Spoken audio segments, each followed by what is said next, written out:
حضرت عمر ابن عاص رضی اللہ تعالیٰ عنہ، یہ عربی میں جب عمر لفظ لکھا جاتا ہے نا تو یہ واو کے ساتھ لکھا جاتا ہے۔ عمر جس طرح لکھا جاتا ہے اسی طرح عمر بھی لکھا جاتا ہے، لیکن عربی اس میں فرق کرتے ہیں، اس کو لکھتے ہیں عمرو۔ وہ اردو میں لوگ پڑھ رہے ہوتے ہیں نا عمرو، یہ عمرو عیار کی کہانیاں، وہ لفظ بھی ڈیوائس بیسیکلی حضرت عمر بن عاص سے ہوا ہے، کہ برین ان کا بہت تھا۔ اچھا، لیکن وہ لفظ ہی غلط ہے، لفظ عمرو تو کوئی لفظ ہی نہیں ہے، لفظ ہے امر۔ لکھا ہوتا ہے عمرو، لیکن اس کا مطلب واو جو ہے وہ سائلنٹ ہوتا ہے، اور واو کا مطلب یہ ہے کہ آپ نے اسے پیش کی بجائے زبر سے پڑھنا ہے، عمر کی بجائے پڑھنا ہے امر۔ تو حضرت عمر بن عاص رضی اللہ تعالیٰ عنہ، یہ آپ سمجھ لیں کہ قریش مکہ مشرکین عرب کے تھنک ٹینکس میں سے تھے۔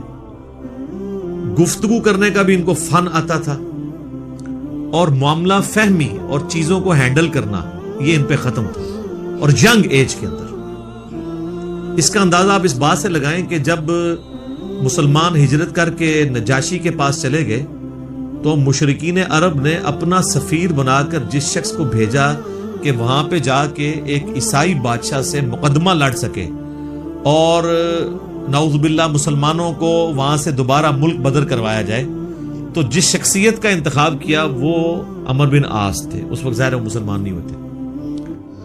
بہرحال وہاں پہ پھر قرآن کی طاقت کام آئی۔ حضرت علی کے جو بھائی تھے جعفر بن ابی طالب، انہوں نے سورہ مریم کی جب تلاوت کی نجاشی کے دربار میں، تو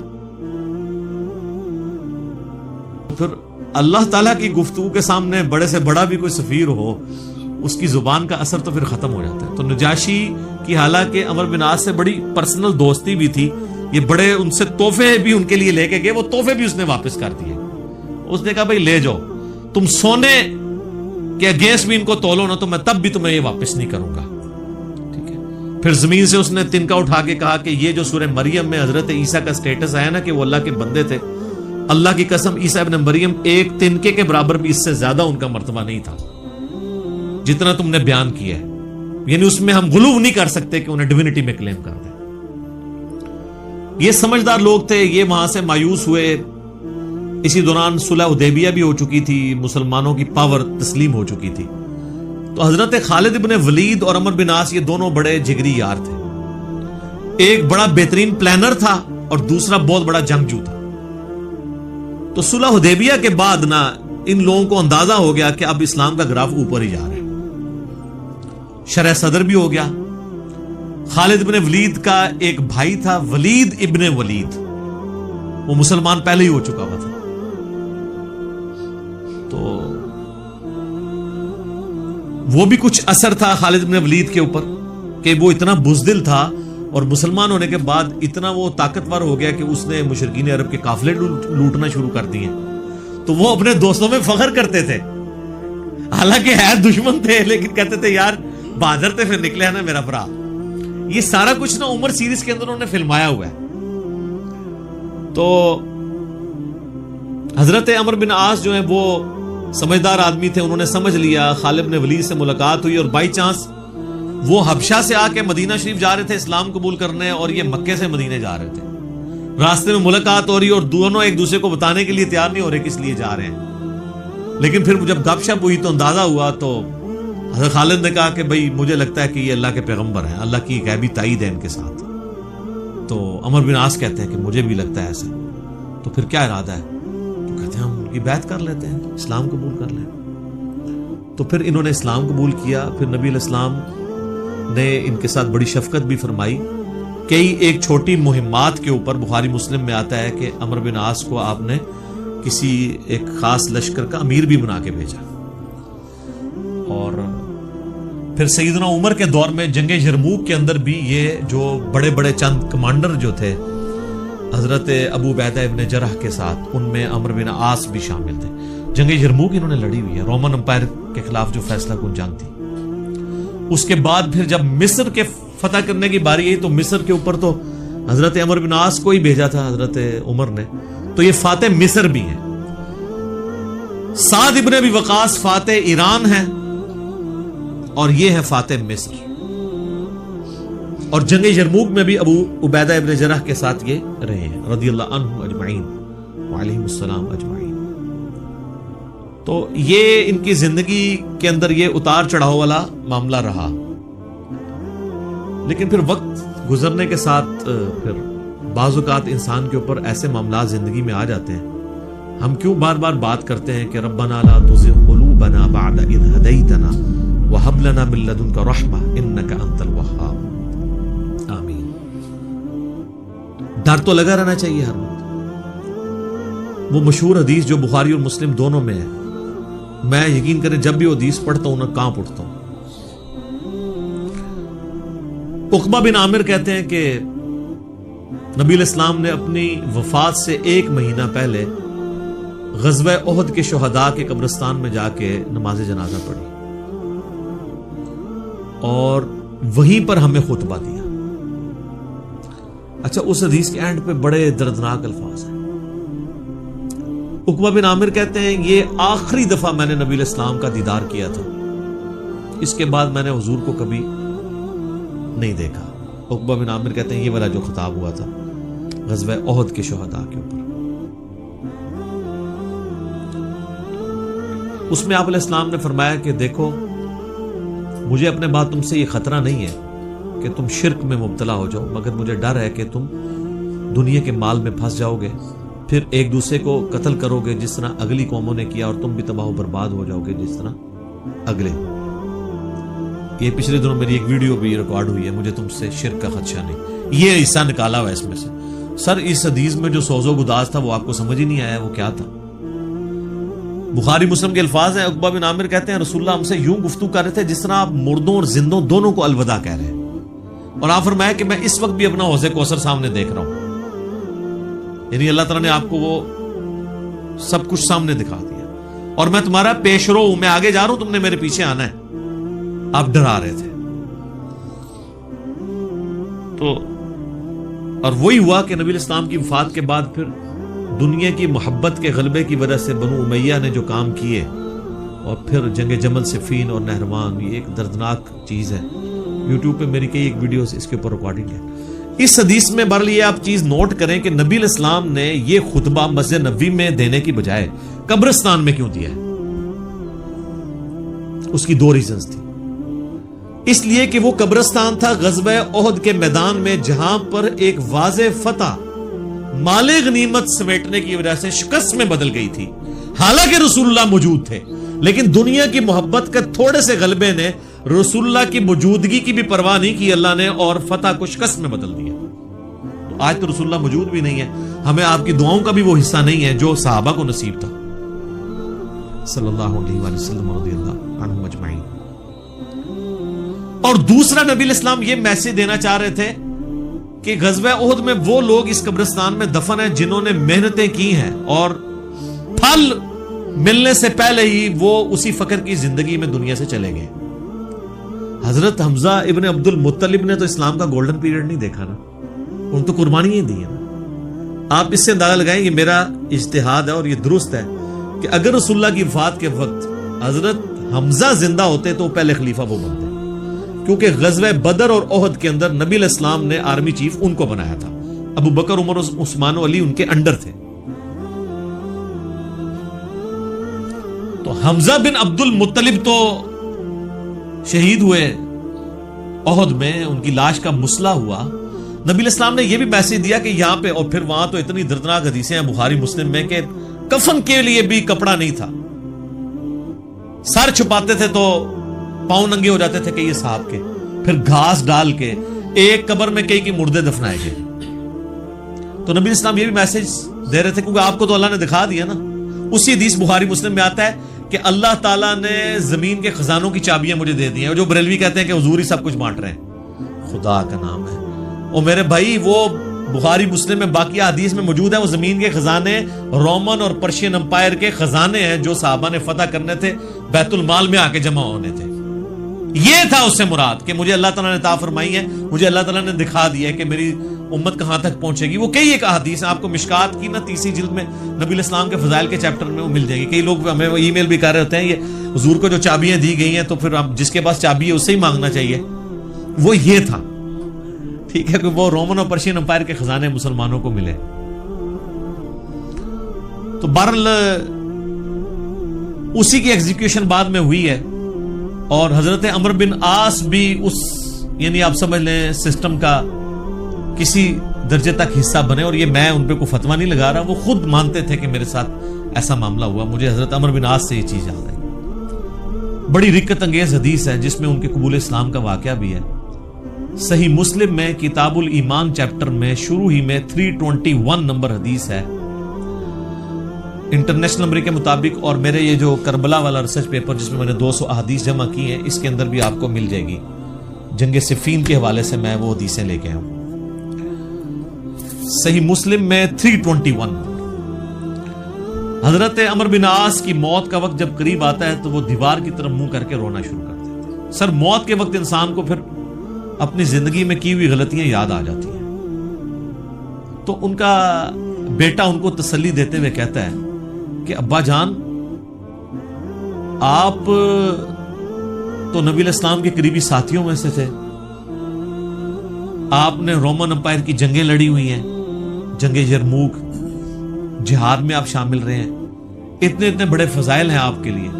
تو حضرت عمرو بن عاص اسے ٹوکتے ہیں, وہ کہتے ہیں کہ تم نے ایک فضیلت تو چھوڑ دی جو سب سے بھاری تھی ہمارے نزدیک, یعنی صحابی ہونے سے بھی بھاری فضیلت اس اعتبار سے, اور وہ ہے اس بات کی گواہی دینا کہ اللہ کے سوا کوئی معبود نہیں اور محمد اس کے رسول ہیں صلی اللہ علیہ وآلہ وسلم. تو انہوں نے کہا تم نے یہ چیز چھوڑ دی ہے, اصل چیز تو یہ ہے. ہاں جب یہ چیز حاصل ہو جائے پھر صحابی ظاہر ہے ایک بہت بڑی فضیلت ہے, لیکن صحابی بنتا ہی وہ ہے جو پہلے اس کلمے کا اقرار کرے. تو کہتے ہیں کہ اب وہ بیٹے کو وجہ بتاتے ہیں اپنے رونے کی. کہتے ہیں کہ بیٹا ایک وہ وقت تھا کہ مجھے رسول اللہ سے بڑی دشمنی تھی, اور میری زندگی کی سب سے بڑی خواہش تھی کہ اگر رسول اللہ صلی اللہ علیہ وآلہ وسلم کے بارے میں مجھے کوئی موقع ملے تو میں انہیں قتل کر دوں. نعوذ باللہ, میرا دل ان کے بغض سے بھرا ہوا تھا. اے میرے بیٹے, اگر میں اس وقت مر جاتا تو سیدھا جہنم میں جاتا, لیکن پھر اللہ تعالیٰ نے میرا سینہ اسلام کے لیے کھول دیا. رسول اللہ صلی اللہ علیہ وآلہ وسلم کی محبت میرے دل میں جاگزی ہوئی, اور وہ کہتے ہیں پھر مجھے اس دنیا میں رسول اللہ سے بڑھ کر کوئی محبوب نہیں تھا صلی اللہ علیہ وسلم. اور کہتے ہیں میرے بیٹے پوری زندگی نبی علیہ السلام سے مجھے محبت اور عقیدت کا وہ لیول تھا کہ میں نے کبھی بھی آنکھ بھر کے حضور کے چہرے کی طرف نہیں دیکھا. اور اگر تم مجھ سے پوچھو نا کہ میں حضور کے چہرے کے خد و خال بیان کروں تو نہیں کر سکتا. میں نے زندگی میں حضور کی ادب کی وجہ سے کبھی آپ کے چہرے کو نگاہ بھر کے بھی نہیں دیکھا. اور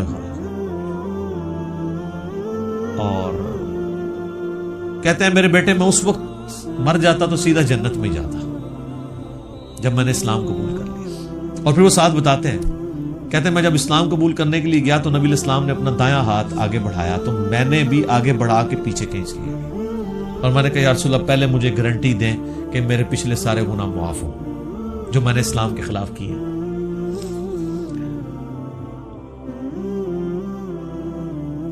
تو نبی علیہ السلام نے فرمایا کہ اے عمر, کیا تجھے نہیں پتا کہ اسلام سابقہ کے سارے گناہوں کو معاف کر دیتا ہے؟ مقبول حج سابقہ کے سارے گناہوں کو معاف کر دیتا ہے, اور اللہ کی راہ میں ہجرت کرنا سابقہ کے سارے گناہوں کو معاف کر دیتا ہے. حضور نے میرے گناہوں کی معافی کی گارنٹی لی, میں نے اسلام قبول کیا. اے میرے بچے, اگر میں اس وقت مر جاتا تو سیدھا جنت میں جاتا, لیکن پھر میری زندگی میں ایک تیسرا وقت آیا, پھر مجھ سے وہ کچھ ہوا جو نہیں ہونا چاہیے تھا. آمین. جب میں مر جاؤں تو میری قبر کے ساتھ, میری لاش کے ساتھ, میت کے ساتھ کوئی آگ نہیں ساتھ لے کر جانی, اور نہ کوئی نوحہ کرنے والی عورت ساتھ لے کے جانی ہے. اور مجھے دفنانے کے بعد میری قبر کے اوپر پانی چھڑک دینا, جس طرح نبی علیہ السلام کی سنت ہے کہ آپ دفنانے کے بعد پانی چھڑکتے تھے. اور اس کے بعد میری قبر پہ اتنی دیر موجود رہنا جتنی دیر ایک اونٹ کو نہر کر کے اس کا گوشت تقسیم کیا جاتا ہے, یعنی کم از کم 2 گھنٹے تک, تاکہ میں اپنی قبر سے مانوس ہوں اور دیکھو میں اللہ کے بھیجے ہوئے فرشتوں کو پھر کیا جواب دیتا ہوں. یعنی اس سے حضرت عمرو بن عاص نے یہ بھی عقیدہ دیا کہ اسی زمینی قبر کے اندر حساب و کتاب ہوتا ہے، لیکن اس کو کوئی دیکھ نہیں سکتا. یعنی اگر ایگزیکٹ آپ کیمرہ فٹ کر دیں تو یہ جو کیپٹن عثمانی برزخی گروپ جو لوگ کہتے ہیں نا وہ کہیں اور قبر ہوتی ہے، تو حضرت عمرو بن عاص کا یہ عقیدہ نہیں تھا. یہ حدیث ان کے گلے کا کانٹا ہے. جب وہ ہم پیش کرتے ہیں وہ کہتے ہیں عمرو بن عاص کا تو ذہنی توازن آخری وقت میں بگڑا ہوا تھا، وہ تو بہکی بہکی باتیں کر رہے تھے، کیونکہ ان کے لیے تو وہ جو بھی باتیں حضرت علی کی فیور میں جائیں وہ بہکی بہکی ان کو لگتی ہیں نا. میں کہتا ہوں ان کا دماغ جتنا موت کے وقت کام کیا ہے نا پہلے نہیں کیا تھا، کیونکہ وہ تو اس وقت ہی ان کو احساس ہوا ہے. اس طرح کو پوری اپنی لائف سٹوری سناتا ہے جس کا دماغ چلا ہوا ہو، کدھر سے شروع ہے اور کدھر تک پہنچا ہے. اچھا یہ حدیث مسند احمد میں بھی آتی ہے. اس میں جو ہے نا الفاظ ہیں کہ وہ گھبراہٹ کی وجہ سے نا دیوار کی طرف منہ کر کے روتے ہیں. تو ان کا بیٹا جب پوچھتا ہے کہ کیا آپ موت کے خوف کی وجہ سے رو رہے ہیں، وہ کہتے ہیں میں موت کی وجہ سے نہیں رو رہا، میں رو رہا ہوں اس بات کو کہ مرنے کے بعد میرے ساتھ کیا بنے گا، موت کے بعد آنے والے حالات کے بارے میں. یہی تو سر ہم آپ کو کہہ رہے ہیں کہ مرنے سے پہلے اے مسلمان کر لے اس پہ غور، کتابوں کا خدا اور ہے، بابوں کا خدا اور. اچھا ایک اور طریقہ ہے مسند امام احمد میں اس کے ساتھ ہی کہ موت کے وقت جب انہیں گھبراہٹ ہوتی ہے نا تو وہ دیوار کی طرف منہ کر کے زاروں کے تار روتے ہیں. تو ان کا بیٹا کہتا ہے کہ ابا جی آپ رو رہے ہیں، آپ کو تو نبی علیہ السلام اتنی محبت کرتے تھے، آپ کو ذمہ داریاں دیتے تھے، آپ نے جنگیں لڑی، آپ نے رومن امپائر کے خلاف جنگ یرموک لڑی، تو حضور کو تو آپ کو بڑی اہمیت دیا کرتے تھے. سر اس پہ آپ ذرا جواب سنیں عمرو بن عاص کا. وہ کہتے ہیں اللہ کی قسم مجھے پوری زندگی یہ بات معلوم نہیں ہو سکی کہ حضور مجھ سے واقعی محبت کرتے تھے یا صرف تالیف قلب کے لیے، میرا دل رکھنے کے لیے مجھے کبھی کو پوسٹ دے دیا کرتے تھے. لیکن دو بندے ایسے ہیں جن کے بارے میں دل سے گواہی دیتا ہوں کہ رسول اللہ اپنی وفات تک ان سے محبت کرتے تھے. ایک ابن سمیہ عمار ابن یاسر اور دوسرا ابن ام عبد عبداللہ ابن مسعود. اب عمار بن یاسر ان کو کیسے بھول سکتا تھا، عمار کو تو مارا ہوا تھا انہوں نے صفین کے اندر. تو وہ کہہ رہے ہیں کہ حضور مجھ سے محبت کرتے تھے نا تو مجھے نہیں لگتا کہ وہ اندر سے کرتے تھے یا میرا دل رکھنے کے لیے. بعض اوقات بندہ کسی کو ابلائج بھی کر دیتا ہے نا تعریف قلب کے لیے، لیکن دو بندے ایسے تھے میں کہتا ہوں کہ حضور واقعی ان سے محبت کرتے تھے، ابن سمیہ اور ابن ام عبد. پھر عبداللہ بن مسعود کے بارے میں اور عمار بن یاسر کے بارے میں جب انہوں نے یہ بات کی نا تو ان کا بیٹا کہتا ہے کہ پھر انہوں نے دیوار کی طرف منہ کر لیا اور زاروں کے تار رونا شروع کر دیا، اور پھر ساتھ ساتھ یہ بول رہے تھے کہ اے اللہ تو نے ہمیں جن باتوں کا حکم دیا ہم نے وہ کام چھوڑ دیے، اور تو نے ہمیں جن چیزوں سے منع کیا تھا ہم وہ کام کرتے رہے، اب تیری مغفرت کے سوا کوئی چارہ نہیں ہے. اور پھر ان کا بیٹا کہتا ہے کہ بس یہی جملے وہ پڑھتے رہے کہ ان کی روح پرواز کر کے آخری ان کا کلام یہی تھا کہ اللہ جو جن کاموں سے تو نے روکا وہ ہم کرتے رہے، اور جن چیزوں کا تو نے حکم دیا ہم اس کی مخالفت کرتے رہے، تیری مغفرت کے سوا کوئی چارہ نہیں ہے. تو اسی حدیث میں الفاظ ہیں کہ وہ جو میں نے بتایا مسند احمد والی جو حدیث ہے کہ میری زندگی میں جو 3 پیریڈ آئے اس میں انہوں نے پھر تیسرا کہا کہ پھر میں حکومتی معاملات میں بادشاہت کے معاملات میں پڑ گیا. صحیح مسلم میں تو ایمبیگوس الفاظ سے، مسند احمد والے طریق میں ہے کہ میں بادشاہت سے جا ملا، یعنی وہ ملوکیت والا وہ جو معاملہ تھا وہ اسی کو ہی رو رہے تھے.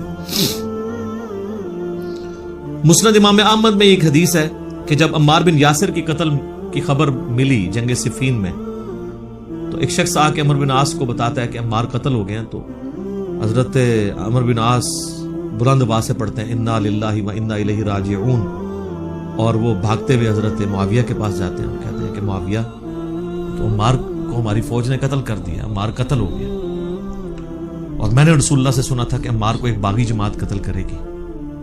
تو حضرت معاویہ بجائے یہ کہ رجوع کرنے کے عمرو بن عاص کو کہتے ہیں کہ تو اونٹ کی طرح اپنے پیشاب میں پھسلتا ہے، یعنی تجھے خود یہ اس حدیث کا پتہ ہے اور تو خام خواہ اس کا چرچا کر کے لوگوں کو بتانا چاہ رہا ہے کہ علی حق پہ ہے اور ہم نہ حق ہیں. تو ہم نے اس کو مارا ہے, اس کو تو علی نے مارا ہے, نہ علی لاتا اس کو اور نہ وہ جنگ کے اندر قتل ہوتا ہے, یہ تو علی نے لا کے ہمارے نیزوں کے آگے اسے پھینکا ہے. نعوذ باللہ, اتنی باطل تعویل کی. اور المستدرک الحاکم میں اور باقی کتابوں میں حدیث کی ملتا ہے کہ جب حضرت علی کو اس کی خبر ملی نا, تو انہوں نے کہا کہ پھر معاویہ یہ کہنا چاہتا ہے کہ حمزہ کا قاتل رسول اللہ تھے, کہ نہ وہ جنگ احد میں ساتھ لے کے آتے نہ حمزہ قتل ہوتا. تو جو شخص جس کی فیور میں قتل ہو رہا ہوتا ہے وہ تو اس کا قاتل نہیں ہوتا, مخالف ہی قاتل ہوتا ہے. تو پھر مسند احمد میں ایک اور حدیث ہے کہ عمار کے قتل ہونے کی جب خبر پہنچتی ہے نا, تو حضرت عمرو بن عاص کہتے ہیں کہ میں نے خود رسول اللہ سے سنا تھا کہ عمار کو باغی جماعت قتل کرے گی اور عمار کا قاتل اور مال لوٹنے والا آگ میں ہے. تو وہ جو شخص خبر لے کے آتا ہے نا, اس کو بھی ہاتھ پاؤں پڑ جاتے ہیں کہ ایک میں ان کو خبر دے رہا ہوں, ان کو خود بھی پتا ہے, تو یہ لوگ کیا کر رہے ہیں. تو حضرت عمر بن عاص اس کی بھی تعویل کرتے ہیں. وہ کہتے ہیں حضور نے جو جہنم کے بارے میں فرمایا تھا نا, وہ عمار کے قاتل اور مال لوٹنے والے کے لیے تھا, وہ ہمارے لیے نہیں ہے. اگرچہ ہم بھی جنگ لڑ رہے تھے لیکن ہمارے ہاتھوں سے تو نہیں وہ قتل ہوا. حالانکہ صحیح بخاری میں حدیث ہے عمار کو باغی جماعت قتل کرے گی, اور یہ حدیث میں نے بتایا ان کو پتہ بھی تھی. جماعت کے بارے میں الگ سے, میں نہیں کہتا دوزخ میں جائے گی, اللہ اور بندے کا معاملہ ہے. تو انہوں نے کہا کہ یہ مال لوٹنے والا اور قتل کرنے والے کے بارے میں. اب مسند احمد میں موجود ہے کہ وہ صحابی صلح حدیبیہ کا صحابی تھا, ابو الغادیہ, جس نے عمار کو قتل کیا تھا, اور پوری زندگی میں پھر وہ روتے تھے مجھ سے یہ کیا کام ہوا. تو اس پہ خیر ابن حجر اسقلانی نے بڑی کوشش کی ہے, انہوں نے بحث کی ہے کہ نہیں, صلح حدیبیہ کی فضیلت اسے کور کر لے گی, امید ہے کہ وہ جنت میں ہی جائے گا, جہنم میں پھیرا لگائے بغیر. تو شیخ البانی نے پھر اس کے اوپر گرفت کی ہے کہ نہیں, جو عام فضیلت ہوتی ہے نا, جب کسی معاملے میں تخصیص آ جائے تو عام فضیلت اٹھ جاتی ہے. جب حضور نے فرما دیا نا کہ مار کا قاتل اور مال لوٹنے والا جہنم میں ہے, تو اب یہ ایک تخصیص آ گئی ہے. جب تخصیص آ جائے نا تو حکم عام اٹھ جاتا ہے اس شخص کے لیے. لہذا آپ یہ تعویل نہ کریں. شیخ البانی یعنی انہوں نے حق گوئی کا مظاہرہ کیا. بہرحال یہ اللہ اور بندے کا معاملہ ہے, ہم کوئی کسی کی آخرت کا فیصلہ نہیں کرتے. بہرحال یہ حقیقت ہے کہ حضرت علی اپنی وفات تک ان لوگوں سے ناراض رہے ہیں. المصنف ابن ابی شیبہ میں موجود ہے, تابعی کہتے ہیں ہم نے حضرت علی کے پیچھے نماز میں قنوت نازلہ پڑھی ہے. حضرت علی قنوت نازلہ میں پڑھتے تھے اللہم علیک بمعاویہ و اشیائہ و عمر ابن عاص و اشیائہ و ابا سلمی و اشیائہ. اس میں عمر بن عاص کا بھی نام ہے. اے اللہ معاویہ کے شیعہ اور معاویہ اور اس کے شیعہ کو برباد کر, عمر بن عاص اور ان کے شیعہ کو برباد کر. یہ حضرت علی قنوت نازلہ پڑھا کرتے تھے. اچھا, انہوں نے اردو میں ترجمہ کیا ہے اے اللہ معاویہ اور اس کے شیعہ کو سنبھال لے. اب کیسا لفظ استعمال, لفظ آتا ہے نبٹ لے. وہ اب وہ کہیں گے سنبھال مطلب ہے کہ انہوں نے سام, وہ تعویل کریں گے. تو میں نے اس لیے ترجمہ کیا تباہ و برباد کر, کیونکہ یہ علیکہ کے ساتھ جب بات کی جاتی ہے نا, تو یہ آپ قنوت نازلہ پڑھ رہے ہوتے ہیں نا یہود و نصارہ کے اوپر بھی, تو اس میں بھی اللہم علیکہ, یہ تو نہیں تھا ان کو سنبھال لے, سنبھال لیتے سانو ہی اللہ سانو سنبھال رہا تھا یار. تو وہ ترجمہ ایسا کرتے ہیں کہ وہ اس کو نا بدل دیتے ہیں. بہرحال آج کی ڈیٹ میں ہم تو یہی کہیں گے کہ حضرت عمرو بن عاص رضی اللہ تعالیٰ عنہ کا موت کے وقت رونا اور اللہ کی طرف رجوع لانا, اللہ تعالیٰ ان کی غلطیوں کا کفارہ اس کو بنائے. باقی انشاءاللہ تعالیٰ ایک تو چیز ہے, حضرت عمرو بن عاص کے لیے مجھے مولا علی سے ایک گارنٹی مل گئی ہے. مصنف ابن ابی شیبہ میں موجود ہے کہ اہل صفین کے بارے میں جب مولا علی سے پوچھا گیا تو انہوں نے کہا کہ میں امید کرتا ہوں کہ میری طرف سے شہید ہونے والے تو جنتی ہیں ہی ہیں, میرے مخالفین بھی جنتی ہیں. پھر قیامت والے دن اللہ کی بارگاہ میں معاملہ میرے اور معاویہ کے درمیان طے ہوگا. تو میرے خیال ہے حضرت عمرو بن عاص کو مولا علی نے پھر قنوت نازلہ کے بعد یہ فرما کے نکال دیے, اور آپ دیکھ لیں وہ روئے بھی بہت ہیں آخری وقت میں. میں ویسے جب بھی یہ حدیث پڑھتا ہوں پھر عمرو بن عاص کے لیے میرا دل نرم ہو جاتا ہے کہ انہوں نے مرنے سے پہلے اللہ کی طرف رجوع لائے رضی اللہ تعالیٰ عنہ وعلیہ السلام. اذانیں شروع ہو جاتی ہیں, بقیہ کے سوالات انشاءاللہ اذان کے وقفے کے.